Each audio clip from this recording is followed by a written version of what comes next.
Hi hello नमस्कार सगळ्या ताईंचे पुन्हा एकदा माझी सय्या यूट्यूब चॅनलमध्ये स्वागत आहे। चला आज मस्त आपल्याला आहे ना आपण वडे करतो ना त्या पिठाचं आपल्याला पिठलं करायचं आहे। तर इकडे मम्मीने असं झाकणावरती सगळं काही आहे ना थापून दिलेलं आहे आणि त्याला आता छान अशी वाफ द्यायची आहे। तर खाली पाणी टाकलेलं आहे कढईमध्ये आणि त्यानंतर आपलं हे ढोकळ्याचं लावण्याचं आहे ती प्लेट। तर आता ते वाफेवर 10 ते 15 मिनिटं मस्त होऊ द्यायचं आहे।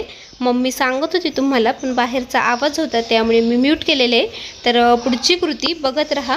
मग आपण आहे ना ते जे पीठ आपण वड्यांसाठी घेतलेलं होतं जे सांडण्यासाठी जे पीठ तयार केलेलं होतं ना तेच पीठ मी आहे ना आज पिठल्यासाठी घेतलेलं आहे थोडंसं काढून आणि ते असं लावून दिलं होतं वाफेला।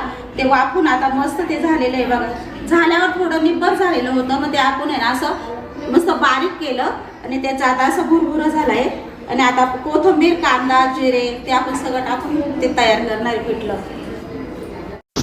चला तर तुम्हाला मम्मीने दाखवलं जे पीठ आपण मस्त वाफून घेतलं होतं ना ते भुरभुरं झालं होतं असं मोकळं करून घेतलेलं होतं। आणि आता कढईमध्ये तेल टाकलंय आणि आता जिरेची फोडणी देईल। जिरे टाकेल, बारीक चिरलेला कांदा वगैरे सगळी तयारी केलेली होती पहिलेच। तर आता यामध्ये जिरे ॲड केलेले तर आता बारीक चिरलेला कांदाही त्यामध्ये टाकायचा आणि लसूण आपण जेव्हा पीठ दळलेलं गेलं होतं त्यामध्येच लसूण वगैरे टाकलेलं होतं। ओवा जिरेची सगळं काही दळायला टाकलं होतं म्हणून आम्ही लसूण नाही टाकला पिठल्याला, कारण आपण वड्यांसाठीच भरपूर लसूण वापरतो। आणि आता तेलामध्ये मस्त जिऱ्याची फोडणी देऊन त्यामध्ये आता कांदा मस्त गुलाबी रंग येईपर्यंत परतू दिला।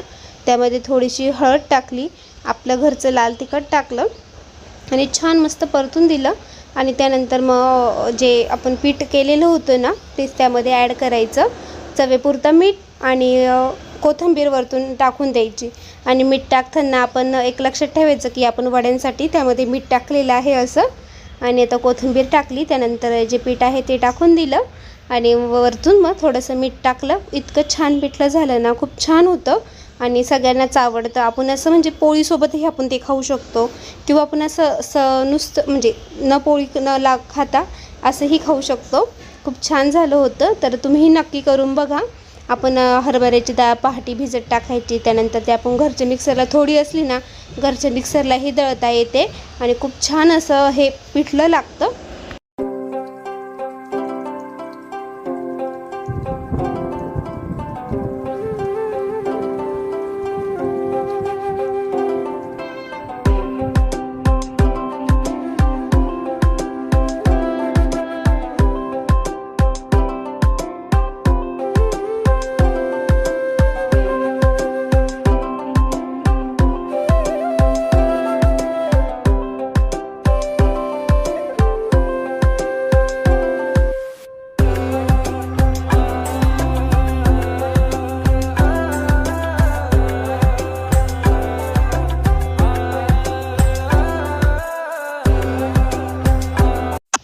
चला थोडासा बाहेरचा आवाज येईल कारण मशीन वगैरे आवाज येतोय।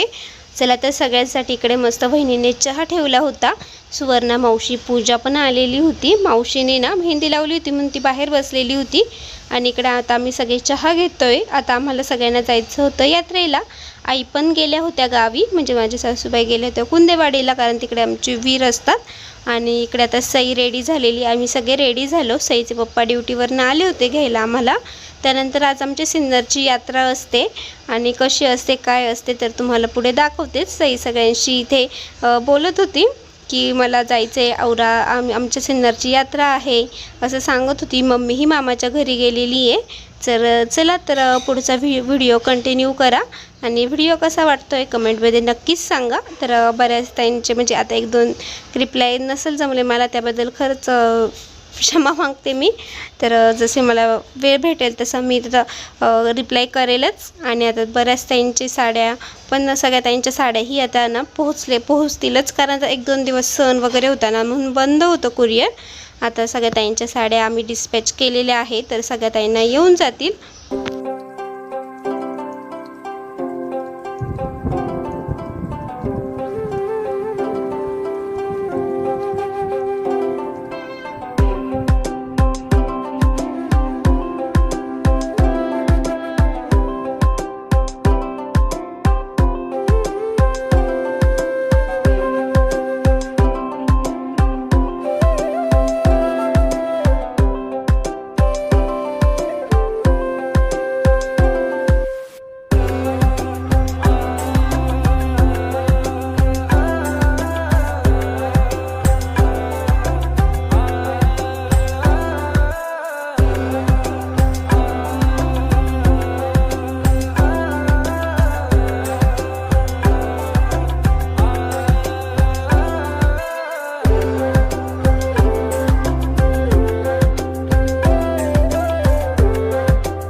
तर आमच्याकडे पूर्वजांचा टाक असतो बनवलेला, तर धुलीवंदनच्या दिवशी एक उपवास करू जेव घालतात आणि रात्री हे वीर म्हणजे आपला वीर घेऊन नाचवायला येतात.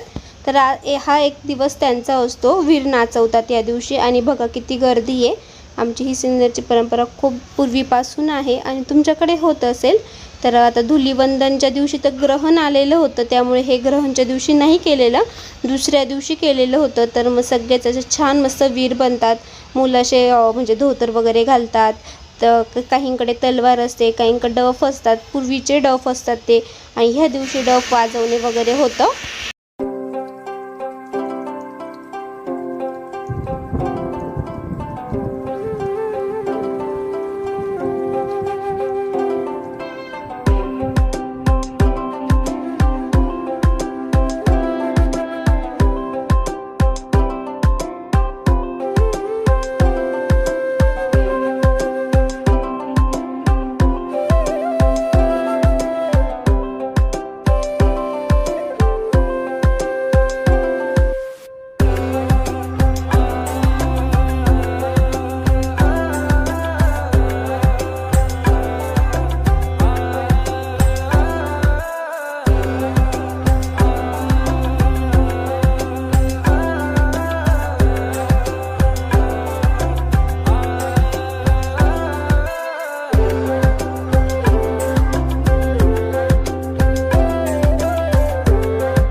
चला तर मग आम्ही यात्रा पाहिल्यानंतर म्हणजे ते ना भैरवनाथाच्या मंदिरामध्ये असतं आणि त्यानंतर ते गवळी बाबाच्या मंदिरात जातं. तर मग सगळेजण आहे ना भैरवनाथाच्या मंदिरात ते बघण्यासाठी येतात, कारण वर्षातून एकदाच असतं तो सण.